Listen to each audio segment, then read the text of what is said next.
안녕하세요. 네, 지금 시간부터는 이제 소크라테스 본격적으로 들어가겠습니다.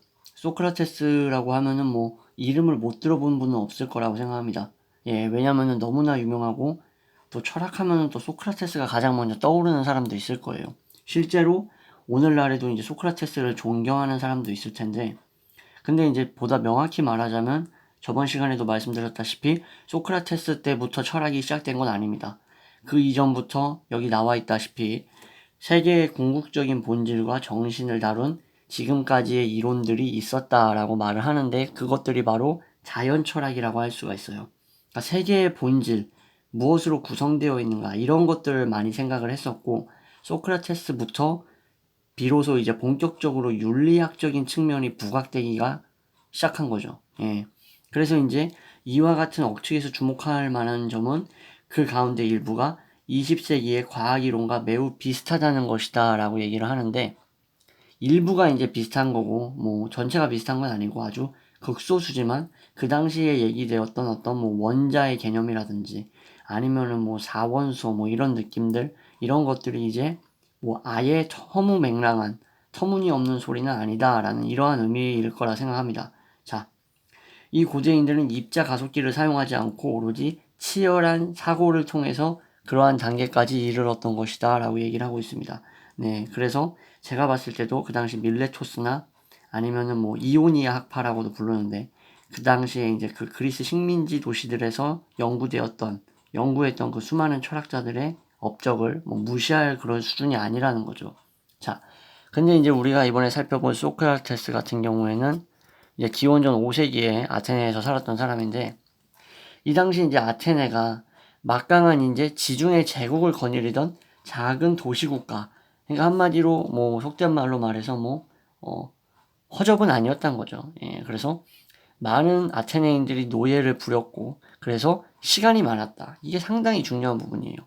그러니까 자기 이제 시민이라고 할 수 있는 사람들은 노예가 아니었어요. 그 당시에. 그죠? 그 당시에는 폴리스라고 해가지고 나라가 한마디로 하나의 도시 개념으로 되어 있었기 때문에 어떤 이런 힘들고 어려운 일들은 노예들을 시켰단 말이에요. 그래가지고 이러한 부분에 있어서는 사유하고 생각할 시간이 많았기 때문에 철학이 가능했다라고 보는 사람이 많습니다. 그래서 실제로 여기 나와 있다시피 희곡, 역사, 천문학 같은 것들을 만들어냈다. 자, 이렇게 얘기를 하는데 솔직히 소크라테스를 오늘날에 생각하면 진짜 이렇게 표현하면 좀 미천한 표현이기도 한데 도를 하십니까 아시죠? 예, 길거리 무슨 뭐 역 1번 출구 앞에 서 있다가 좀 이렇게 만만해 보이거나 좀 얍실해 보이면 이제 딱 가가지고 예, 이제 도를 아시냐고 물론 뭐 이렇게 대놓고 말하진 않죠, 그죠? 뭐 얼굴이 되게 고와 보이신다, 뭐 칭찬을 막 연발합니다. 저도 한번 당했었는데 당했지만 끌려가진 않았어요. 예. 그랬지만 어쨌든 간에 뭐 이렇게 칭찬을 연발하면서 무슨 뭐 이런 거에 대해 자세히 아시냐고. 물론 뭐 소크라테스가 그 정도로 뭐 지저분한 얄팍한 얘기를 하진 않았을 거예요. 근데 오히려 그가 했던 그러한 어떤 그런 삼파술이라고 부르죠. 예. 자신은 이제 지식을 심어주고 그것을 끄집어내는 역할을 한다.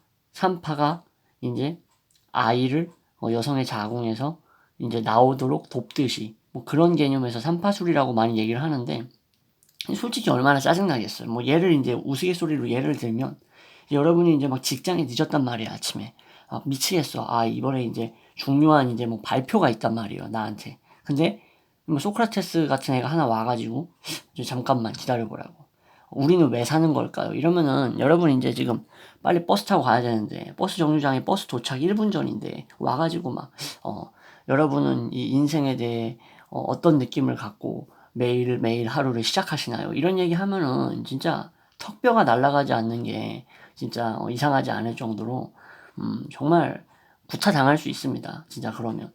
그러니까 그 당시에 이제 소크라테스를 바라보던 사람들도 와 진짜 제정신 아니다. 밥 먹고 할 짓 없으니까 사람 붙잡고 쓸데없는 소리나 한다라고 해가지고 소크라테스가 재판을 이제 받고 사형 선고를 받을 때 그 죄목, 그 이유로서 하나 들이댔던 게 뭐냐면은 그 민중들이 들이댔던 게 바로 청년들의 생각과 정신을 더럽혔다라는 것. 이게 바로 그 죄목이었거든요. 그렇기 때문에 이러한 소크라테스가 우리의 기준으로 봤을 때는 뭐 위대한 철학자, 숭고한 정신을 가지고 절대주의적 가치를 추구했다. 뭐 시시때때로 변하는 덕이 아닌 항상 고정되어 있고 영원 불변한 진리를 쫓았다라고 하지만 이제 이것은 소크라테스를 바라보는 우호론적인 입장인 거고 일반인들 입장에서는 그냥 미친놈이었을 수도 있어요. 그러니까 우리가 시각을 좀 더 이렇게 좀 개방적으로 가져보는 그러한 것도 중요하다라고 생각합니다. 어쨌든 간에 소크라테스는 크산티페라는 아내가 있었는데 자식도 3명인가 있었다고 저는 알고 있어요. 근데 가정은 안 돌보고 밖으로 싸돌아다니면서 사람들한테 네가 가지고 있는 생각들이 잘못되었다, 틀렸다라는 것을 내가 보여주겠다라는 명목으로 계속 붙잡고 헛소리 아닌 헛소리를 해대는 것처럼 보이니까 사람들이 꼭지가 돌지 않겠습니까? 그렇게 생각을 해보면 또 소크라테스를 또 다르게 볼 수 있지 않을까 생각을 합니다.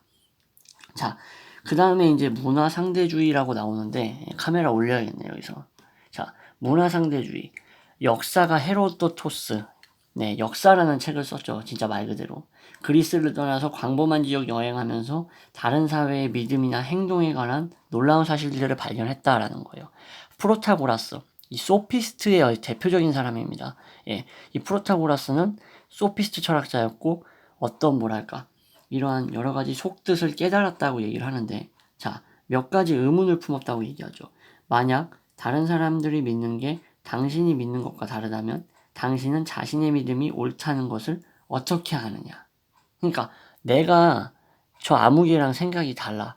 근데 내가 믿는 것이 옳다라는 것을 어떻게 알 수 있냐. 그러니까 얘가 이런 얘기를 왜 했냐면은 철저한 상대주의적인 생각이었어요. 그러니까 도덕적인 것도 상대주의적으로 생각을 한 거예요.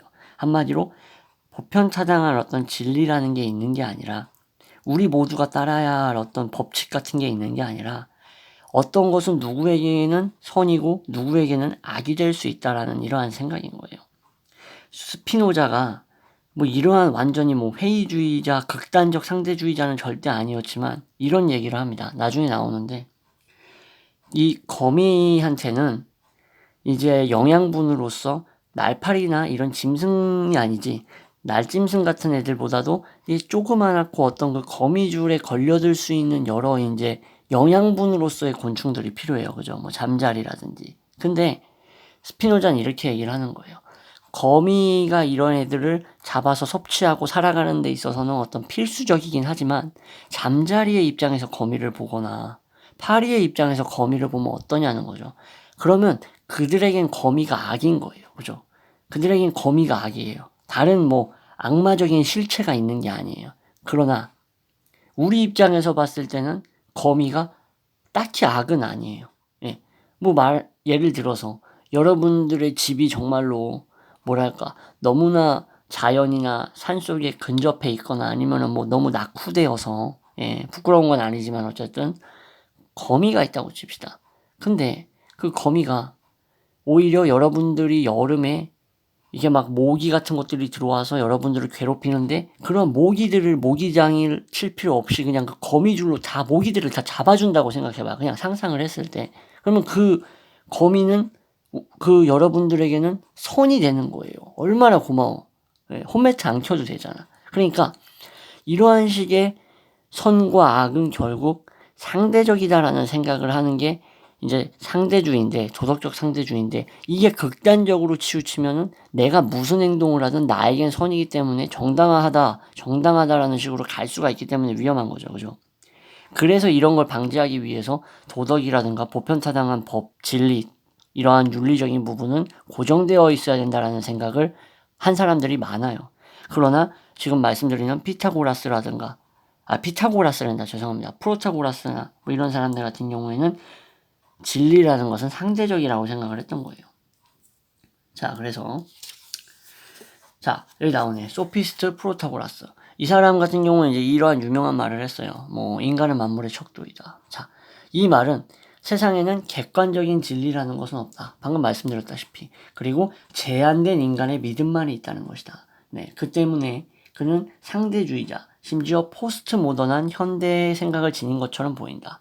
자, 그리고 이 프로타고라스 같은 소피스트들이 중시했던 게 뭐냐면은 이러한 철학이라는 것은 논쟁이나 어떻게 하면은 내가 말을 상대방으로 하여금 내 의견에 동조하도록 만들 수 있는가를 연구하고 공부했던 수사학 같은 데에서만 유용한 것이며, 이러한 것들을 배우는 것이 선한 인간으로 만든다고 주장했다고 나오죠. 그죠? 자, 소피스트는 한마디로 실용적인 처세술과 궤변을 가르치는 사람이었다고 볼 수 있는 거예요. 한마디로 일종의 말장난 같은 거예요. 말장난. 예. 자, 그래서 이 나오네요. 밑에. 이건 뭐 소크라테스 얘기인데, 소크라테스는 키가 작고 들창코에다가 뭐 못생긴 사람이었다. 예, 뭐 아버지는 석공이었어, 어머니는 산파였어, 뭐 이렇게 얘기를 하죠. 제가 말씀드렸다시피 아내는 크산티페였고, 뭐 야채를 팔았는데 멍하니 있는 남편을 발견하고는 마구 화를 내곤 했다. 자, 그러나 아테네의 많은 청년들에게 소크라테스는 분명 카리스마를 지닌 지도자였다. 자, 그는 왜 그러냐면 제가 아까 말씀드렸다시피 모든 것을 다 의문시하고 거기서 어떤 깨달음을 얻도록 했기 때문이다라는 거죠. 그죠? 자, 이러한 습관들 때문에 이러한 청년들의 부모들이 한마디로 빡쳤다라는 거죠. 예, 애 데리고 애 학원 갈 시간인데 자꾸 잡아가지고 헛소리 하고 있으니까. 그죠? 자, 소크라테스는 근데 항상 자신은 아무것도 아는 게 없다고 얘기를 했다고 하고, 자, 그래서 델포이의 신탁소에서 그를 가리켜 그리스에서 가장 현명한 사람이다라고 했다. 자, 그는 제자들에게 관념에 관해서 논쟁하도록 권장했는데 이것은 만족스러운 대답을 얻기가 얼마나 힘든지를 보여주기 위해서였다. 그래서 이 사람을 짜증나게 하는 소크라테스식 대화는 지식이 불확실하다는 것을 일깨웠다. 여기서는 쇠팔이라고 나오는데 등해라고 불렸다고 해요. 등해라는 곤충 아시죠? 벌 닮은 애. 근데 또 등해한테 또 너 벌 닮았어 이러면 또 등해도 기분 나빠할 겁니다. 뭐 그런 세심한 종의 차이가 있겠죠. 어쨌든 그가 실제로 철학적 대화를 통해서 정의라는 개념에 대해서 궁극적인 진리를 발견할 수 있으며, 이러한 정의에 대한 궁극적인 진리가 특정한 도덕이나 철학 문제에 적용할 수 있다고 믿었는지는 지금으로서는 알 길이 없다라는 거예요. 근데 중심 사상은 있다라는 거죠. 바로 도덕적 지혜라는 것은 내 안에 있다는 것. 그래서 덕은 지식이라는 것이다 라고 얘기를 합니다. 이 소크라테스 부분부터 플라톤, 아리스토텔레스는 솔직히 할 말이 너무 많아가지고, 예, 페이지는 빨리빨리 안 넘어가더라도 예, 뭐 이렇게 좀 덧붙일 말들이 많습니다. 자, 사형 선고 부분인데, 불행히도 소크라테스에겐 크리티아스 같은 미덥지 않은 친구들이 있었다. 크리티아스는 30인의 참주 통치에 반대하는 많은 아테네인들을 차례차례 처형했다. 마침내 참주정이 전복되고 민주정이 들어서자 한 판사가 복수에 나섰다. 자, 소크라테스 같은 말썽꾼은 불경죄, 그리고 아테네 청년들을 타락시킨 죄로 사형을 선고받았다. 자, 그리고 자신의 믿음을 얘기한 후 용감하게 독약을 마셨다. 자, 소크라테스가 기소당한 두 가지가 바로 신에 대한 불경죄라는 거죠. 예, 왜냐면은 이제 그 당시에는 이제 그리스가 다신이었죠. 다신교. 근데 소크라테스는 그렇게 생각을 안 했던 거죠. 그죠? 그래서 우리가 믿는 다신을 이 사람은 인정하지 않는다라는 생각이 있었고, 그게 마음에 안 들었고, 아테네 청년을 타락시킨 자라는 것은 여러분들도 너무 잘 아시다시피, 예, 뻔한 내용이었죠. 예. 자, 마지막으로 자네들한테 할 말은 영혼은 죽지 않는다는 거야. 영혼의 불멸을 얘기하고 있어요. 이 영혼의 불멸이 아리스토텔레스한테까지 이어지는데, 아리스토텔레스는 여기서 지성이라는 것을 분리해냅니다. 이거는 이제 제가 나중에 아리스토텔레스 나오면 말씀드릴게요. 그래서 영혼이 불멸하기 때문에 나는 세상 떠나는 게 두렵지 않다. 이러한 영혼 불멸적인 요소는 제가 봤을 때 플라톤이 이어받고 이게 그리스도교까지 나아갔다라고 저는 봅니다. 자, 소크라테스는 수수께끼 같은 인물로 남아있다. 그는 정치적 동맹은 못마땅하게 생각하면서도 국가의 도덕성을 부정하는 독자적인 사상가들은 항상 옹호했었다. 그러나 그가 철학을 바꿔놓은 것만은 확실하다. 이제 철학적 질문은 물리적 세계에만 관심이 있는 것이 아니라 인간과 도덕의 정치학에 대한 문제가 되었다. 그쵸? 제가 말씀드렸다시피 윤리학적인 부분으로 초점을 돌리게 만들었다는 거죠.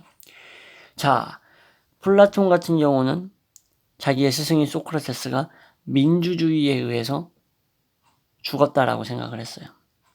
한마디로 떼법. 오늘날에 이런 표현 쓰죠. 떼법. 예. 그래서 한마디로 떼법에 의해서 스승이 죽었기 때문에 이 민주주의에 대한 상당한 혐오가 있었어요. 소크라테스의 제자였고 스승과 달리 타고난 권위주의자였으며 아테네의 귀족이었고 민주주의자들을 증오했다라고 나오죠. 자, 이 모든 것들을 지켜보면서 나는 지난날에 이러한 폐습의 진저리를 치며 물러났다. 정치하고 싶지 않다라고 마음먹은 것도 이런 개판치는 정치는 할 필요가 없다. 왜냐? 뭐가 옳은지 그른지를 다수결로 결정하는 게 어딨냐라는 거예요. 예, 플라톤 사고방식에 있어서는. 그죠? 근데 그거는 맞는 말이에요. 사실상 오늘날의 법도 무슨 뭐 부동산 관련 법, 무슨 뭐 민식이법, 윤창호법 이런 것처럼 뭐 어느 정도 납득이 가는 법들도 있지만 그렇지만 떼법인 경우가 많아요. 예, 정말 억울한 사건에 있어서는 법을 다루는 사람들, 뭐 이렇게 판사라든가 이런 법 쪽에 일하는 사람들이 뭐 기소를 뭐 자기 마음대로 하거나 하지 않거나도 자율적으로 조절할 수 있고 이해관계가 갈려 있으면은 좀더 뭐 야박한 생각을 한다거나 뭐 이런 경우가 너무 흔하죠. 예, 좌지우지할 수 있다라는 거예요. 이것 또한 어떻게 보면은 사법권의 독립을 얘기하지만 그래도 여전히 남아있는 어떤 인간의 그런 지저분한 이해관계, 어떤 다수의 횡포 같은 것들이 충분히 작용하고 있다는 걸 보여주는 거죠. 그죠? 그는 동료 아테네인들이 나약해지고 퇴폐적으로 변해간다고 생각했다. 그리고 아테네와 전쟁할 때마다 늘 승리한 무자비한 궁극주의 스파르타인들을 높이 평가했다. 이 플라톤이 생각하는 이상적인 국가와 거기에서 이 통치자들의 사회, 통치자라는 계급에서 보여지는 생활 방식은 스파르타적입니다. 상당히. 네. 그들은 재산을 공유하고 자식과 뭐 아내 이런 것들의 어떤 구분이 없어요. 한마디로 진짜 공산 스파르타 사회예요. 예, 원시 공산 스파르타 사회. 예, 나중에 보면 나오겠지만, 자, 그는 공부를 무척 싫어하는 시라쿠사의 왕 디오니시오스의 아들을 가르치는 가정교사가 되었는데 나중에는 아테네로 돌아와서 자신의 아카데미아를 세웠다. 이게 중요한 부분이죠. 이 아카데미아에서 바로 아리스토텔레스라는 만물 박사가 나오게 되죠. 그의 저술 중에 가장 유명한 것은 공화국이다. 이 공화국이라는 것은 국가로 많이 알려져 있습니다. 옛날 책이니까 뭐 공화국, 리퍼블릭 이렇게 얘기를 하는데 보통 국가라고 많이 불러요. 이것은 현명한 철인왕이 이제 다스리며 조화로우며 완벽한 사회를 자세히 묘사한 청사진이다라고 얘기를 합니다.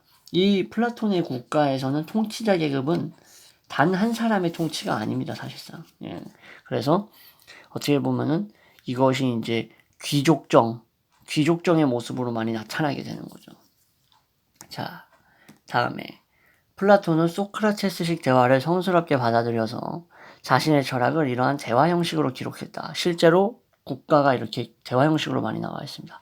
초기 저작에서 본유론을 많이 비중 있게 다룬다. 자, 본유론이라는 것은 본유관념의 어떤 그러한 본유예요. 한마디로 일정한 종류의 지식이 이미 들어있는 상태로 태어난다. 선험적이라는 표현으로 쓰기도 하는데, 자, 친구 메논에게 딸린 어린 노예에게 질문함으로써 이 사실을 입증했다.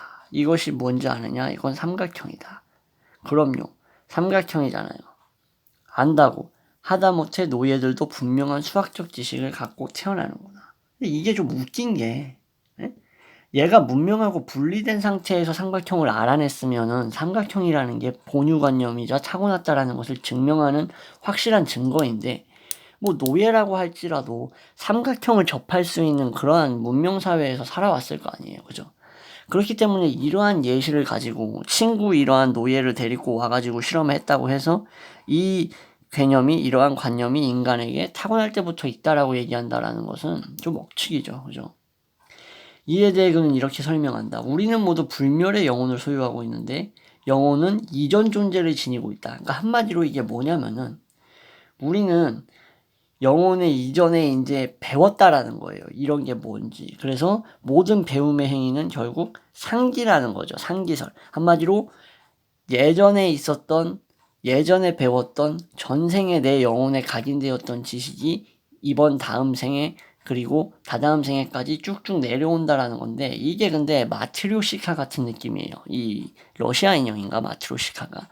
그 한마디로 이게 그거 있잖아요. 그 오뚜기 같이 생겨가지고 한 놈 한 놈씩 까면은 그 안에 또 똑같은 놈이 있고 똑같은 놈이 있는 거 아시죠? 어떤 건지. 예. 그러니까 결국에는 결국에는 가장 맨 처음에 그 지식을 받아들일 수 있는 어떤 그러한 일종의 뭐랄까 최초가 있어야 되는데 그거에 대해서 설명이 불가능합니다. 이 이론은. 그래서 문제가 많아요. 자, 이상적인 형상들, 지식은 떠올려지는 것이다. 자, 결국 상기라는 것은 플라톤을 두 세계의 사람으로 만들었다. 영혼 불멸 상기라는 것은 결국 이전 세계가 있어야 된다는 것을 의미하고 우리가 볼 수 있는 뚜렷한 평범한 일상의 세계가 있는 것, 지상계가 있지만 또 하나의 세계인 바로 영원하고 완벽한 형상의 세계가 있다는 거예요. 너무 유명하죠. 플라톤의 이데아도 너무 유명합니다. 형상은 완벽한 주형판 같아서 우리가 이 세계에서 보는 하나하나의 물건들, 예를 들어 의자는 의자다움의 완벽한 형상, 이상적 형상을 본뜻 저급한 모습일 뿐이다라고 얘기를 합니다. 자, 특별히 재능을 타고나서 훈련을 받은 이른바 보호자라고 불리는 이러한 일부 사람들만이 이 이상적인 형상 세계를 볼 수 있다라는 거예요. 자, 이 부분 결국에는 어떤 타고난 재능이 있어야지 이러한 이데아를 직시할 수 있다는 거죠. 자, 이렇게 얘기를 하네요. 난 탁자와 컵을 볼 수는 있어. 그러나 탁자 임과 컵은 볼 수 없다는 거예요. 개별자를 볼 수 있지만 보편자를 볼 수는 없다라고 얘기합니다.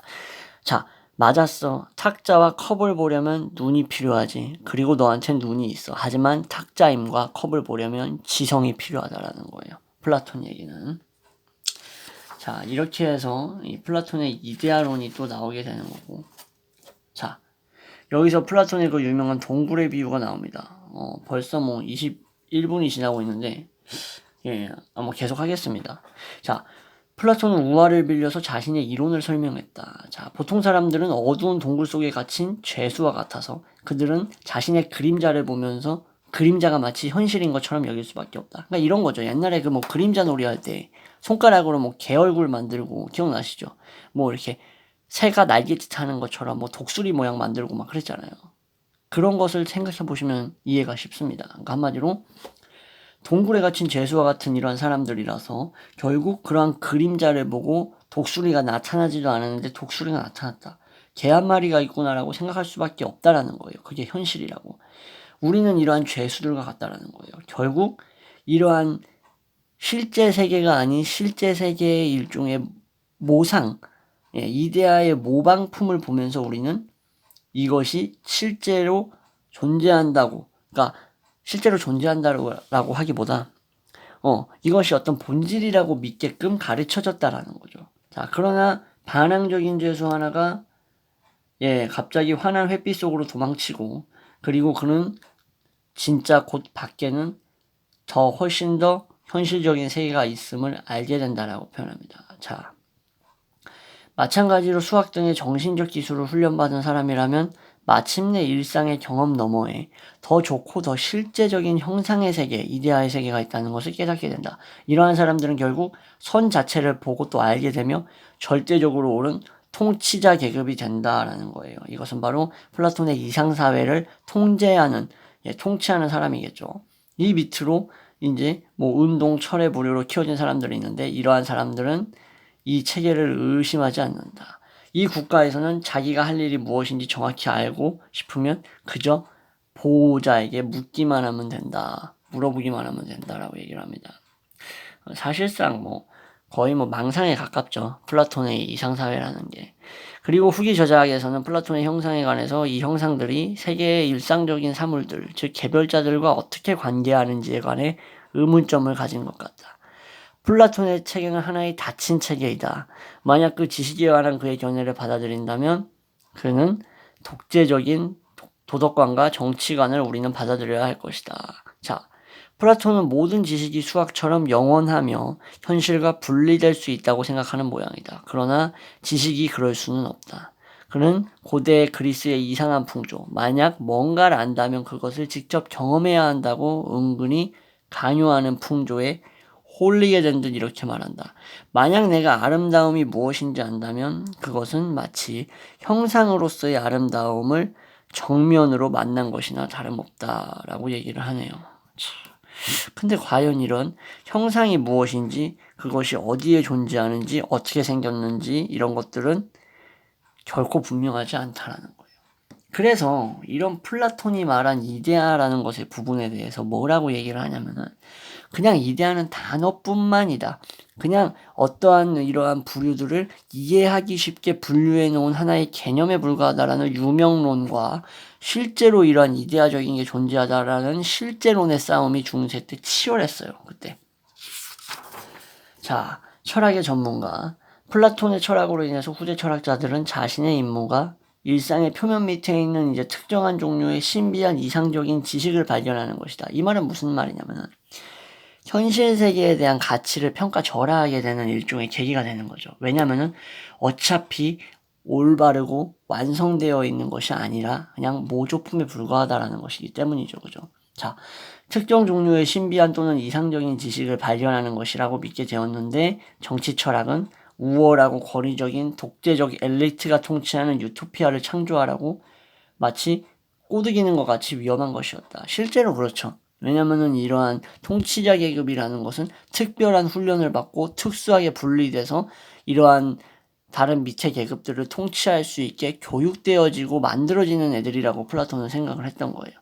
그러니까 이런 사람들의 지배를 받다 보면 결국 이상적으로 사회가 돌아갈 거라고 생각하는데 이 플라톤은 여전히 그 인간의 어떤 동물적인 측면, 그죠? 그러한 어떤 다듬어지지 않은 인간의 한계라는 것을 별로 생각하고 싶지가 않았나 봐요. 그 포악성과 잔인함, 이러한 것들, 이기심 같은 것들을 별로 고려를 안 했던 것 같습니다. 예, 어떻게 인간이 변할 수 있는지를.